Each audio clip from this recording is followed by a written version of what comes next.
दोस्तों, कैसे हैं आप सब। आप सबके लिए एक बहुत बेहतरीन कहानी लेके आया हूँ। तो चलिए कहानी को शुरू करते हैं। किसी ज़माने में एक लकड़हारा रहता था। जब वह बहुत बूढ़ा हो गया तो उसने सोचा कि अब मरने के दिन करीब हैं, बेटे को कुछ नसीहत करनी चाहिए ताकि वह ज़िंदगी आराम से गुजार सके। उसने अपने बेटे को बुलाया और कहा, बेटे, तुम मालूम है कि जंगल में एक बरगद का पेड़ है जिसमें आज तक किसी ने उसे छुआ तक नहीं है, और तुम कल से अकेले लकड़ी काटने जाओगे क्योंकि मेरा आखिरी वक्त करीब आ चुका है।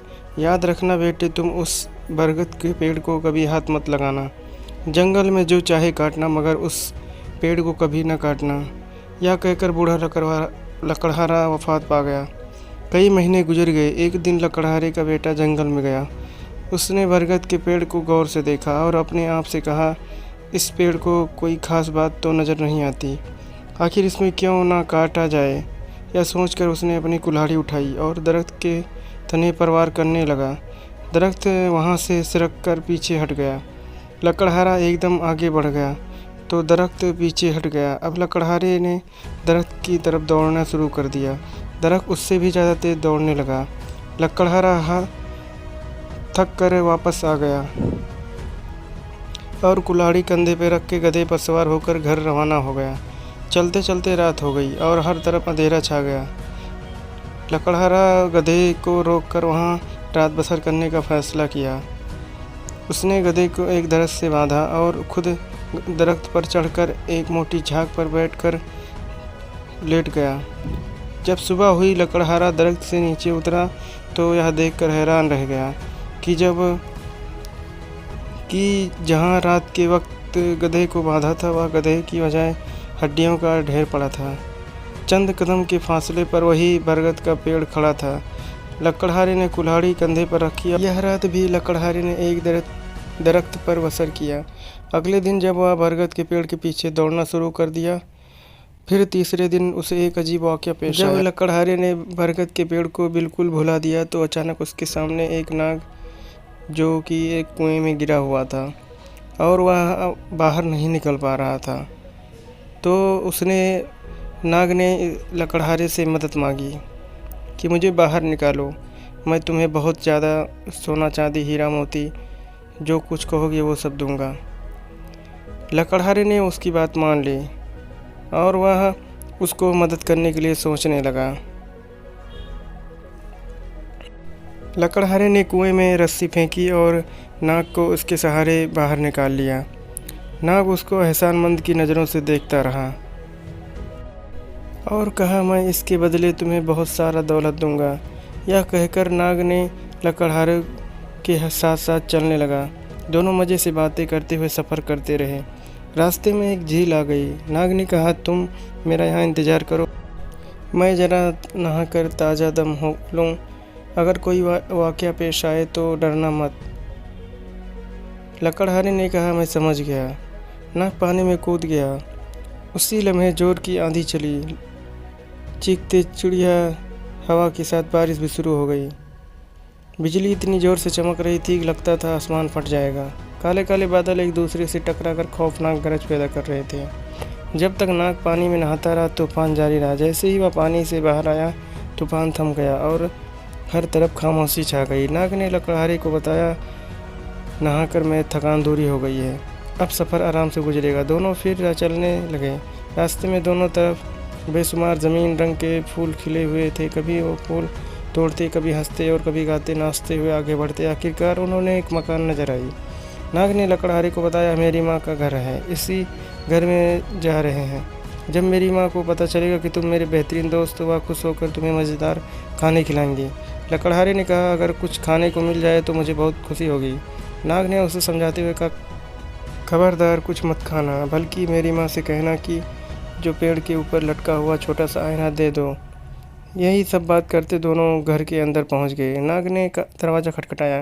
नाग की माँ ने फ़ौरन दरवाज़ा खोलकर बेटे का हालचाल पूछने दरियाफ्त किया कि उसके साथ यह अजनबी कौन है। नाग ने जवाब दिया, माँ जी, यह मेरा सबसे अच्छा दोस्त है, यह मेरे मौसन है, इसने मेरी जान बचाई है।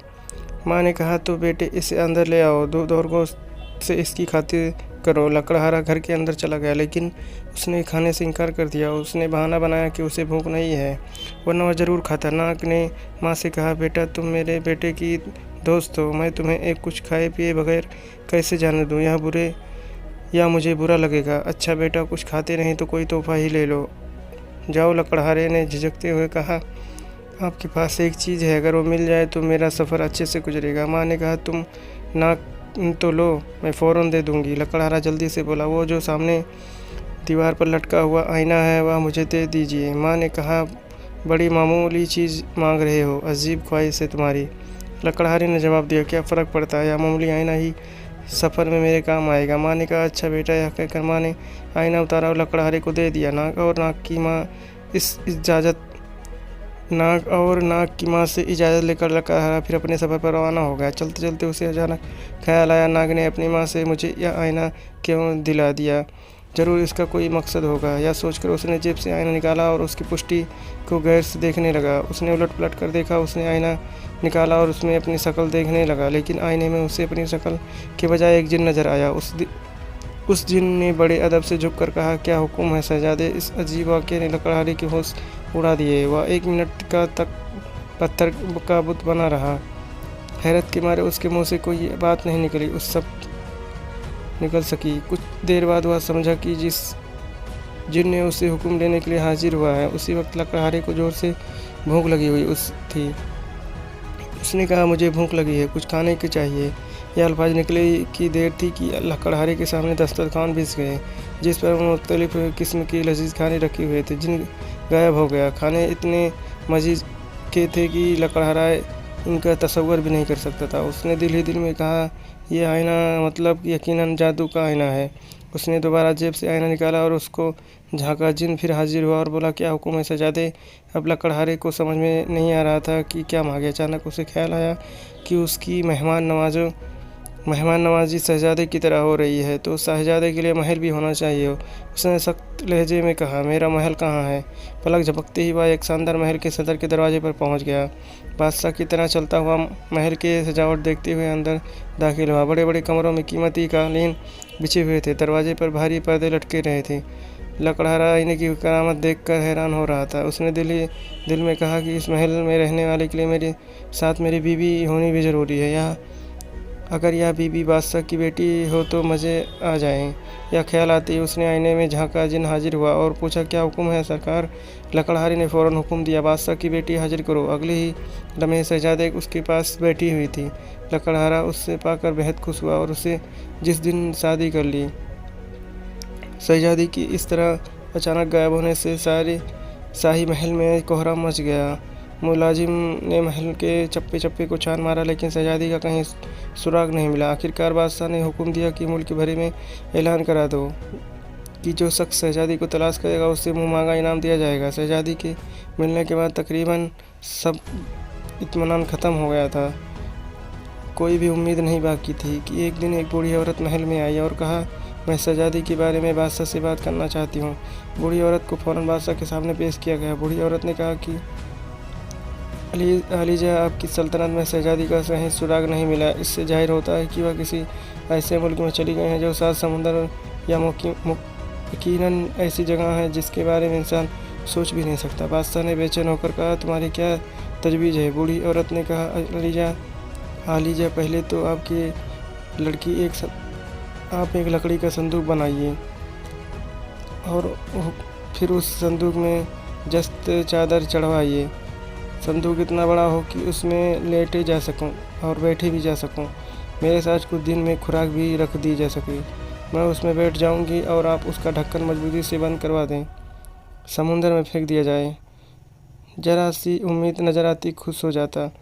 फ़ौरन संदूक तैयार करने का हुक्म दिया गया। बूढ़ी औरत को संदूक में बिठाकर 9 दिन की खुराक उसमें रख दी और इसके बाद उसे अच्छी तरह बंद करके संदूक समंदर में फेंक दिया गया। समुंदर मौजों के जल्द ही संदूक को खुले पानी में ले गई। संदूक दिन रात पानी की लहरों पर तैरता और बहता रहा। आखिर एक दिन सुबह के वक्त समुद्र के किनारे एक मछेरे ने पानी में जाल डाला। उस वक्त उसे संदूक नजर आया। संदूक पर पड़ी यह साहिल का उसी मुल्क था जहाँ लकड़हारे का महल था। मछुआरे ने रस्सी की मदद से भारी संदूक को साहिल पर खींचा। संदूक को खोलकर देखने पर सबको जल्दी ही ढक्कन उठाया गया और अंदर एक बूढ़ी औरत बैठी थी। बूढ़ी औरत ने अपने बारे में एक बड़ी दर्दनाक कहानी सुनाई। उसने बताया कि उसके 2 बेटे ने उसे संदूक में बांधकर समुद्र में फेंक दिया है ताकि बूढ़ी माँ से जान छुड़ाई जा सके। औरत अपनी कहानी सुनाती जा रही थी और साथ साथ रोती जा रही थी। मछुआरे लोगों ने उसे हाल पर रहम आ गई और बूढ़ी औरत की दरख्वास्त की कि उसे बादशाह के पास ले जाया जाए। वह नेक दिल हुए तो ज़रूर मेरी मदद करेंगी। मछुआरे ने बूढ़ी औरत को लकड़हारे के महल में ले गई। वहां जाकर उसने बादशाह की मदद करने की इजाज़त मांगी, लेकिन उसे बादशाह के बजाय मलिका के पास ले जाया गया। यह मलिका वही शहजादी थी जिसकी तलाश में बूढ़ी औरत वहां तक पहुंच गई थी। बूढ़ी औरत ने इसे पहली ही नज़र में पहचान लिया और वही दर्दनाक कहानी सुनाई जो उसने मछुआरों को सुनाई थी। फिर उसने मलिका से दरख्वास्त की कि उसके महल में सर छुपाने की जगह अता कर दी जाए, उसकी खिदमत करेगी। मलिका ने अपने शौहर से मशवरा किया। जब वह राजी हो गया तो उसने बूढ़ी औरत को अपने पास रख लिया। बूढ़ी औरत महल में रहने लगी। 1 महीने गुजर गए। बूढ़ी औरत को कोई काम नहीं करना पड़ता था। महल का कोई नौकर भी काम नहीं करता था। सब काम खुद ब खुद साफ सुथरा जगमगाता हुआ रहता था। खाना हर वक्त आता और लजीज मज़ेदार खाने खुद ब खुद। जब लकड़हारा घर में नहीं होता तो बूढ़ी औरत मलिका के साथ घंटों बातें करती। वह मलिका से रीत रीत कर पूछती कि घर का काम कौन करता है, बाजार से सामान कौन लाता है और बर्तन को साफ कौन करता है और खाना कौन पकाता है। बूढ़ी औरत किसी तरह यह राज मलिका से उसे उगलवा लेना चाहती थी, लेकिन इन बातों का इल्म मलिका को भी नहीं था। जादू के आईने के बारे में उसे कोई खबर नहीं थी। वह जवाब देती हुई, मेरा शौहर इन बातों के मुतल्लिक जानता है, मैं नहीं जानती। बूढ़ी औरत चालाकी से कहती, मलिका आलिया आप उनकी बीवी हैं, वह आप क्यों नहीं बताते कि घर का काम कौन करता है और बाहर का काम सिर्फ किसके सुपुर्द है। मैं हैरान हूँ कि आप कैसी बीवी हैं और शौहर को अपने से मोहब्बत कैसे करते हैं कि आपसे राज छुपाता है। यह राज जानना आपका हक है। बूढ़ी औरत हर उस वक्त इसी किस्म की बातें करती और उसे उकसाने की कोशिश करती। मलिका भोली भाली थी। वह बूढ़ी औरत की बातों में आ गई और बेचैनी सी रहने लगी। एक रात मौका पाकर उसने शौहर से पूछा, मुझे भी मालूम हो कि महल के इतने सारे काम कौन करता है। आप अच्छे शौहर हैं कि बीवी के दिल की बात नहीं बताते। लकड़हारे ने बीवी की बात रद्द नहीं की और खुशी खुशी जादू के आईने के बारे में बता दिया। मलिका ने आईना हाथ में लिया। वह दिल बहलाने के लिए उसे झांकती तो जिन जाहिर हो जाता और कहता, क्या हुक्म है मलिका आलिया। शहजादी दिल लगी के लिए इसे उधर उधर दौड़ाती और खुशी होती। अगले दिन जब लकड़हारा रोज की तरह सैर शिकार के लिए चल गया तो बूढ़ी औरत मलिका के पास बैठी। मलिका ने उसे जादू के आईने के सारा किस्सा सुना दिया। बूढ़ी औरत ने होशियारी से यह भी पूछ लिया कि आईना कहाँ रखा जाता है और उसे किस तरह इस्तेमाल किया जाता है। मौका पाते ही बूढ़ी औरत ने जादू का आईना चुरा लिया और जिन को तलब कर लिया। जिन ने हाजिर होकर कहा, क्या हुक्म है ए बुजुर्ग खातून। बूढ़ी औरत ने कहा कि मुझे और शहजादी को बादशाह के महल में वापस पहुंचा दो। एक लम्हे में दोनों बादशाह के महल में पहुंच गए। बूढ़ी औरत ने आईने की जिन को दोबारा तलब किया और हुक्म दिया कि जादू के महल को राख का ढेर बना दो। उसी लम्हे लकड़हारे का जादू का महल राख के ढेर में तब्दील हो गया। लकड़हारा सैर व तफरीह के लिए बाहर गया हुआ था। दोपहर को जब वह वापस आया तो वह महल था नहीं, न शहजादी, सिर्फ राख का ढेर पड़ा था। सर पकड़कर बैठ गया और सोचने लगा कि अब क्या करे। शहजादी ने अपने वालिद के महल में जाने से पहले ही जादू के महल में एक बिल्ली के सामने कच्चे गोश्त का एक टुकड़ा डाला था। जब महल जल तो बिल्ली किसी तरह बच गई। अब वह गोश्त का टुकड़ा ढूंढती फिर रही थी। लकड़हारा भी बिल्ली के साथ मिलकर गोश्त का टुकड़ा ढूंढने लगा। जल्द ही वह टुकड़ा मिल गया। लकड़हारे ने उसे 2 हिस्सों में किया और एक हिस्सा बिल्ली के सामने डाल दिया और दूसरा अपने जेब में रख लिया। अब वह टुकड़ा शहजादी की निशान बन गया था। टुकड़ा जेब में डालकर लकड़हारा शहजादी की तलाश में निकल खड़ा हुआ। मंजिल पर मंजिल मारता रहा। पहाड़, पैदल, दरिया और समुद्र उसके इरादे के सामने हैसियत साबित हुए। वह साफ करता रहा और सफ़र करता रहा। आखिरकार वह एक दिन उस मुल्क में जा पहुंचा जहां बादशाह शहजादी का वालिद था। लकड़हारा सीधा शाही महल में दाखिल हुआ और शाही बावर्ची खाने में मुतल्लिक दरख्वास्त की कि मुझे भी यहाँ पे काम पे रख लीजिए। वहाँ पे इत्तेफाकन बर्तन धोने की मददगार की ज़रूरत थी। लकड़हारे की दरख्वास्त कबूल कर ली गई। अब लकड़हारा किसी न किसी तरह शहजादी से मुलाकात के लिए मौके में तलाश रहने लगा। हर वक्त चौकस रहता, खबर से उसे पहले ही मिल चुकी थी कि शहजादी महल में आ गई है। एक दिन अचानक शाही ही बावर्ची खाने का बूढ़ा बावर्ची बीमार हो गया। लकड़हारे ने उसे कहा, बड़े मियाँ आप बस देखते रहिए, मैं तमाम खाने तैयार करके बर्तन में सजा दूंगा। बूढ़ी बावर्ची राजी हो गया। लकड़हारे ने बूढ़े शाही बावर्ची की खिदमत से मुताबिक खाने तैयार किए और शहजादी की प्लेट में वहाँ गोश्त का टुकड़ा सा भी रख दिया। जब वह जादू के महल में आते हुए बिल्ली की डाल आया था, शहजादी ने अपने शौहर से जुदाई की बहुत बेचैन थी। वह उदास भी हर वक्त रहती थी, सोचती रहती कि शौहर किस तरह तलाश करे। वक्त गुजरने के साथ साथ उसे मिलने की उम्मीद ख़त्म होती जा रही थी। जब उसने अपने प्लेट में गोश्त का टुकड़ा देखा तो वह पहले तो हैरान हुई, फिर उसके दिल में खुशी का एक धड़कन पैदा हुआ। फ़ौरन ख्याल आया कि उसका शौहर इसी महल में मौजूद है, अब उसे मुलाकात की कोशिश करनी चाहिए। शहजादी ने बावर्ची को बुलाया और उस खाने के मुतालिक तारीफ़ की। फिर क्या बावर्ची ने पूछा कि कोई नया मुलाजिम बावर्ची खाने में रखा गया है, क्योंकि काम पहले से बेहतर होने लगा है। बावर्ची ने अदब और अर्ज से कहा कि शहजादी साहिबा, मैं बूढ़ा बीमार हूँ, आज मुझसे काम नहीं हो रहा था, इसलिए मैंने अपने नौजवान मददगार से खाना पकवाया, लेकिन यह नौजवान चंद रोज़ पहले ही मुलाजिम रखा गया है। अच्छा लड़का है बेचारा। शहजादी ने कहा, बड़े मियाँ आप जाइए, आपकी तबीयत ठीक नहीं है, फिर चाहे उसी नौजवान के हाथ भेज देना। जब मियाँ बीवी इतनी लंबी जुदाई के बाद दोबारा मिले तो उनकी खुशी का कोई ठिकाना नहीं था। शहजादी ने एक एक करके शौहर को सुनाया सारी बातें। लकड़हारे ने भी अपनी कहानी तफसील से बयान की। अब दोनों ने मशवरा किया कि किसी तरह जादू के आईने को हासिल करना चाहिए ताकि वह दोबारा अपने महल में जाकर खुशी और खुर्रम ज़िंदगी गुजार सकें। लेकिन जादू का आईना तो उस बूढ़ी औरत के कब्जे में था और वह हर वक्त महल में शहजादी के साथ रहती थी। बूढ़ी औरत ने लकड़हारे को देखकर ही पहचान लिया, क्योंकि अब वही शहजादी का खाना चाय लेकर आता था। बूढ़ी औरत ने आईने के जिन को बुलाया और हुक्म दिया लकड़हारे को उसके जले हुए महल में वापस पहुंचा दिया जाए। अगले ही लम्हे लकड़हारा राख के ढेर पर बैठा था। अब वह था और उसकी बिल्ली दोनों एक दूसरे के साथ ही थे। अब बिल्ली की सुनिए। जब महल जलकर राख हो गया और लकड़हारा भी चला गया तो बिल्ली भूख से मरने लगी।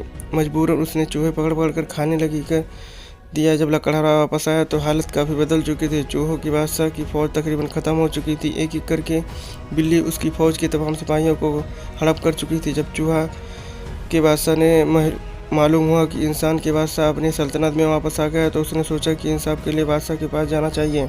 वह लकड़हारे के पास गया और चीखा कर बोला, खुदा के लिए मेरी मदद किया जाए, आपकी बिल्ली सारे चूहे को मारती रहती है, मैं बिल्कुल तबाह और बर्बाद हो चुका हूँ। लकड़हारे ने कहा, मैं तो बिल्ली को यहाँ से डांट दूंगा, लेकिन मेरे खुद का गम कौन दूर करेगा। चूहे ने कहा, फरमाइए आपको क्या दुख है, शायद मैं आपकी किसी काम आ सकूँगा। लकड़हारे ने अलिफ से लेके ये तक पूरी कहानी सुना दी। जादू के आईने के बारे में, शहजादी महल के बारे में। आखिरकार लकड़हारे ने उसे बूढ़ा औरत के बारे में भी बताया जिसकी मक्कारी की वजह से वह इस हाल पर पहुंचा था। चूहे की बादशाह ने अपने दुम हिलाते हुए कहा, अच्छा तो यह बात है, आओ अपनी बिल्ली से मेरे बच्चे हुए खुशी सिपाहियों को बचाओ, मैं अपने सिपाहियों को भेजकर जादू का आईना मंगवा लूँगा। लकड़हारे ने मुलाकात के बाद चूहे के बादशाह को अपने सिपाहियों का बुलाया और कहा, वह चूहे आगे से बादशाह के महल में अक्सर जाते हैं, जो चूहे आगे आएँ तो बादशाह के महल में जाने वाले चूहे कौन कौन से हैं और बूढ़ी औरत को कौन कौन जानता है। तभी एक लंगड़ा चूहा आगे बढ़कर आता है और बोला, हुजूर मैं उसी बूढ़ी औरत के कमरे में खुराक की तलाश में जाता हूँ। जादू का आईना अक्सर उसके हाथ में रहता है, मैं जानता हूँ कि वह आईने कहाँ रखती है, क्या हुक्म है बताइए, तो फिर वहीं मैं जाकर आईने का पता लगाकर उसे वहाँ से आऊँगा। लंगड़े चूहे ने बादशाह के कदमों के चूमते हुए कहा, आज लीजिए आपके हुक्म का सारे आँखों के लिए मैंने साथ चूहे को भी भेज दिया, ताकि आप मेरे लिए 7 चूहों को भेज दीजिए जिससे मेरा कुछ मदद हो जाए, ताकि मुश्किल वक्त में मेरी मदद भी हो जाए। चूहों उसकी दरख्वास्त मंजूर कर ली गई। एक चूहे की कमर पर सवार होकर रवाना हो गया, बाकी चूहे उसके साथ चल पड़े। चलते चलते वह समुंदर पर बादशाह की सल्तनत में पहुँच गए। पहले वह शाही महल में दाखिल हुए और फिर बूढ़ी औरत के कमरे में घुस गए। रात के खाने के वक्त था। बूढ़ी औरत अपना बिछौना बिछाए मस्त खाना खा रही थी। चूहे उसे खामोशी से देखते रहे। बूढ़ी औरत सोने का इंतजार करने लगे और उसकी हर हरकत पर गौर कर रहे थे। जल्दी उन्हें मामूल के मुताबिक आईना बूढ़ी औरत ने तकिए के नीचे रखा। बिस्तर पर लेटने से पहले बूढ़ी औरत ने तकरीबन 100 बार आईना उठाकर देखा। जब नींद के गलबे को उसे सताया तो तब वह तकिए के नीचे उसे आईने को